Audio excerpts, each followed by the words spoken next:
We are back on ATL Day Ones with Jarvis and Tanitra. And, before we get started, I always got to acknowledge our people, the viewers, the listeners Yes. of Locked On Sports Atlanta and also ATL Day Ones. It's not just ATL Day Ones, we also have A to Z with Mark Zeno. I know you remember him if you've been listening in the city in some point or ever.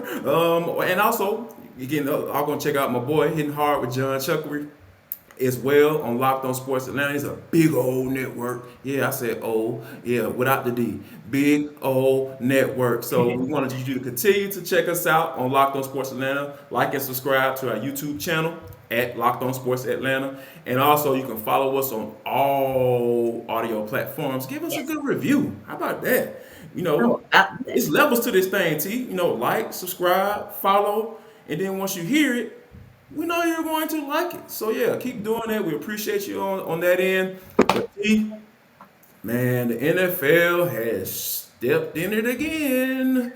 oh yeah. Well, they've already stepped in it. The feet is in the pool. It's already in the pool. Now, a couple of other people have added their names to the Brian Flores lawsuit. hmm It's Steve Wilks, who's former head coach of the Arizona Cardinals, hmm and my boy Ray Horton, the man with the cornrows, kicking it like he's a brother supposed to.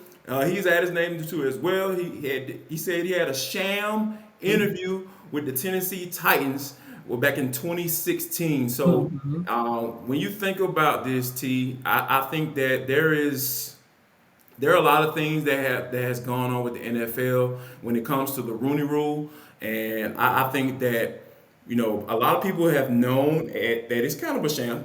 hmm If you pay attention, Yes. it just seems like it just smells funny. It Yes. smells like a sham, right? And I hmm think now with all of these things that have come out, and I know you saw a comment from Mike Mularkey, and I'll let you Yes. share what he said in hmm regards to what happened back in 2016 as well, because he's the Yes. one that actually ended up getting the job. hmm And I think now it's just a matter of, hey, we're actually confirming what we already thought anyway. What we already thought and what we and we say thought, but really, it's what we already knew. And essentially, Mike Mularkey comes out, and there's of course audio that goes with this. But Mike Mularkey essentially said that when he was interviewing for that job, he was told explicitly by the Titans, starting with ownership, extending to their GM, that he had the job Wow. before the interview process even took place.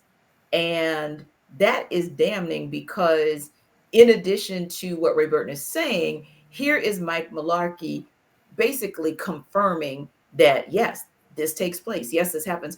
And what really stood out for me, and I want to be careful in how I state this, but if you take a step back and you look from a non-sport historical perspective, when oppressed people have spoken up for their rights or spoken up to say, hey, we're not being treated fairly, equally, properly, Right. typically whoever is the oppressor or whoever is trying to keep them in their place, for lack of a better term, that person says, oh no, that's not really true, that's just a one-off, or maybe that person's just disgruntled because Big fired deal. up, or exactly, or we didn't give them the job, so on and so forth. However, what typically happens is someone in a position of power, someone who has a seat at the table, someone who is willing to say, well, no, there's some credence to what they're saying because here's what happened in my situation. That's the game changer. So I really believe the fact that Mike Mularkey made these comments long before this lawsuit ever came out, but these comments are resurfacing now about the Titans and how he was told that he had that job in advance. Now you have someone who is a reputable, a respected. We know Mike Mularkey because Yeah. Mike Mularkey was one of the on the Falcons coaching staff. So we had an opportunity to interact with him, and by all accounts, he's a man of integrity. So Yeah. if a man of integrity who has a pretty respectable coaching record in the NFL makes that kind of statement, you have to pay attention. You have to now listen because now it's not just, oh, Brian Flores is disgruntled because he doesn't have a job, or oh, Steve Wilks is disgruntled because he was a one and done in Arizona. But that's the other piece there as well. Now you could say, okay, here's Mike Mularkey. Here's who you chose for the job. And here's how that did not work out for you. Yeah. In the meantime, you're looking at a lot of one and dones. I think about David Culley with the Texans.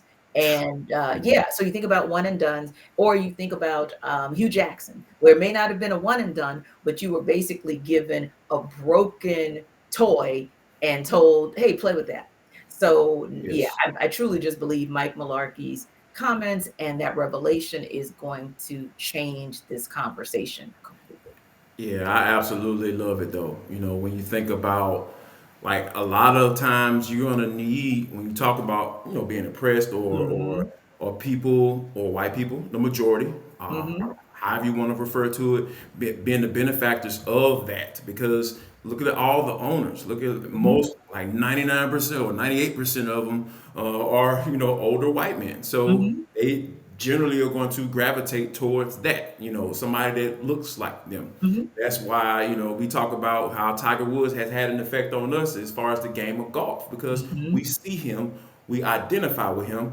Oh, he looks like me. Oh, Mhm. I'm kind of interested in this game. And a lot Yes. of people don't understand that that actually works and that's how the world works, right? Mhm. So, and I Different think that vantage when you points, yeah. yeah, exactly. So when you have a situation where these guys are interviewing these white folks in these interviews, they're going to naturally gravitate towards that. So I think that, but in order to break that, you Mhm. have to understand that hey, these guys may not look like you, but they have talent as well. And Yes. if you give them the opportunity, they need to be given the same leeway or Mhm. benefit of the doubt that their white counterparts. They Yes. have to because Yeah. it doesn't make any sense as to why Steve Wilks only got 1 year and Right. David Culley, only got Right. 1 year. Because he's not a hot name, he's not Sean McVay's understudy, you know what I'm saying? Like, Mhm. so all those things come into play when you talk about going through this hiring process and the Rooney Rule and why it doesn't work. So Mhm. I'm actually glad that Mike Mularkey spoke up. Like I said, we've had interactions with him. I don't think anything. I believe it wholeheartedly what he said. Like Yeah. I don't question his statement, and I think that when people who get that benefit of the doubt start to speak up, that's Mhm. when you start to see some change. So the NFL better get the money right Yeah. because they got a lawsuit on their hands and they Mhm. have witnesses. Yes. And So when you start looking at it from a diverse perspective, because it's not always about race. Sometimes it's about right, gender, sometimes it's about socioeconomic status as well. When indeed, you look at the fact that, to your earlier point, when we were just preparing offline, when you look at the fact that 6 attorney generals across this country are basically applying pressure to the league about their treatment of women, yeah, that's come on, something that is on the radar as well about the league's inability to kind of see beyond just that kind of one-dimensional space that they've played in for as long as the league has been in existence. So yeah, we'll be watching and kind of seeing what else comes up, what other information or new details come forward, and we'll definitely keep you guys abreast of how this story is unfolding. no doubt about it. But I think on a lighter note too, Yes. T, it is a feel good Friday, so we want to kind of wrap the show up with something that I feel like when you sent it to me, I just bust out laughing. I was like, oh yeah, that's an indicator we need to talk about it. So Paula Patton um, put out a TikTok video about how she prepares fried chicken. Now, we know when you post a TikTok video, TikTok is like the biggest explosion ever. Like I Yeah, think we're gonna try to get some TikTok start we talking. should. We should. We're gonna try to play around with this thing. But she put out a TikTok video and she started, breaking down how she does the fried chicken. Yes. So she got the chicken out of there. She washed it for like 10 seconds, and then she Sprinkle started water on putting it. in the grease. She put it in the flour. Then she put it in the grease. But she put the seasoning in the grease. She seasoned the actual chicken, and it was just paprika and pepper. Like, you never heard of salt? Right. Like, help See, me out, T. Like, help Paula Patton out because I don't know what was going on when I saw it. bless I her was whole like, heart. man, fried chicken is a Yes. That's a it's a staple. science. Yeah, it's a Yes. staple in the African American Yes. community. You can't be messing up this stuff And like in the this. South. In And the in the South. South. So yeah, and we're right here in Atlanta, so we know chicken, Yeah, we know chicken. We and don't know yes, nothing we else. if we don't know anything else, we know chicken. Exactly. So it kind of hurt my heart Right. because then she comes back and kind of gives a follow-up explanation when Twitter kind of went in on her, and Right. she Yeah. says, "Well, Of this is course. how my mom does it," and I was like, "Oh my gosh, she's so lucky. She's cute. She is so lucky. Mommy She's can be or wrong, baby. if she has a significant other who does not require that cooking is a thing, like that's not a deal breaker for them, then she should be good to go. However, if not, you might want to reset. Like if you've ever met Patti LaBelle, she can reset this. She can help you with this. You know, Yeah. in that celebrity realm of celebrities who can cook, Tia Mowry Hardrick too. She's Mm-hmm. a boy. She's amazing. But Yeah. here's the thing: on a basic level, on a basic level, I need the salt. I need the pepper, then I need the seasoned salt, right? Yeah. Come on with And then I it. need, some herbs and spices. And it just depends on exactly, what it is that you like to do. What's going Now, for I the know whatever for, you're for going for? me, right, we season both. So Yeah. first of all, we're the people in my family who actually wash the chicken. Like we might actually leave it in there soaking and then get it out and spray it and all that other stuff. So we're going to make sure whether it's chicken, greens, or whatever, that your food is clean. That's part Yeah. one. Yeah. Part two is we're going to season the breadcrumbs, the flour, because we do breadcrumbs as well. So we're New going to Orleans. season You it. down New Orleans for the folks Yeah, that don't know. exactly. So we're going to season all of that just in case those breadcrumbs are not quite right. We're going to put a little seasoning in the breadcrumbs. We're going to put a little seasoning in the flour, and then we're going to actually season the meat. Yeah. And then we're going to douse it in there. Sometimes we even leave it overnight. Just Yeah. depends, Yeah. especially for like your baked chicken, right? Yeah. Yeah. Or you Yeah. really, really wanted to kind of get in Get there in and get there. that Yeah. Hmm. flavor, or like a white meat, like a pork chop or something like that, or turkey. Right. But going back to the fried chicken, and then once we have done all of that, then we're going to check our grease to make sure that our grease is hot enough. We're not going to just throw all 6 pieces in there.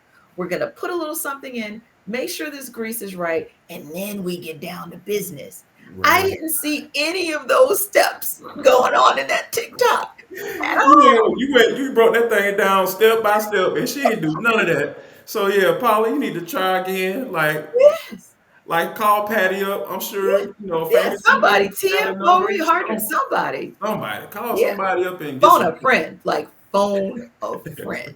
Or if you don't phone a friend, if that is not something that you choose to do, if you are here in the South, and hey, let's say you don't have time to do that, then I suggest you get to Publix, Mrs. Winters, Popeyes, or whatever your local chicken joint is, and you can fake it now. You can fake Yeah, it. We don't have to know where you got the chicken from. You can yeah, play like you made it, but don't serve that. Don't do that to your people. please don't. If you really love them, Yeah, don't. yeah.